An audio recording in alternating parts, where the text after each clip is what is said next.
Ebyo nabyizireho bwa nyuma y'abanyishengero bashema municipality okwandikira government bari kwetomba habwe embera mbi eyo rugutoro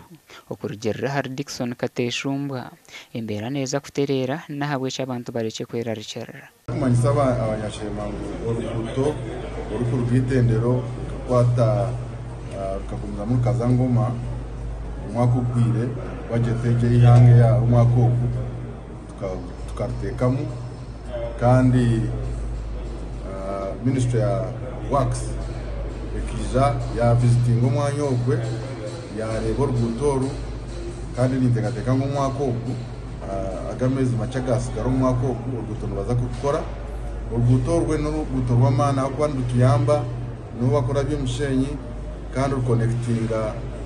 na constituency ya Rwampa abebembezi ku rugomora Kagango division hamwe na Shema municipality basima government hamwe n'abebembezi ahabwo kubijuka kubakora urugutoro twari umugishogu okusima government yito yarwanyisiriza ya NRM yitwe nk'abantu abengutera kurigitendero kuzangoma tubire nturhane ngutombi ebyina mbwe tube twasasire twenda kusimba government ya Uganda ya NRM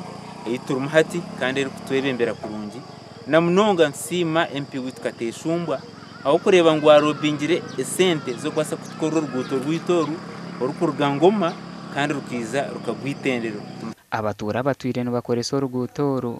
batugambire nako batwire no baraba mu kumara imyaka mushanje ima aha kwaka kutkora nkecho buzima ntumusimira cyumwe mwena hantaha hatugwisiza kagwe konka katesi imka yakora za kumusima ma MP witu ahabwo kureba ngo ariho naza kutkora urguto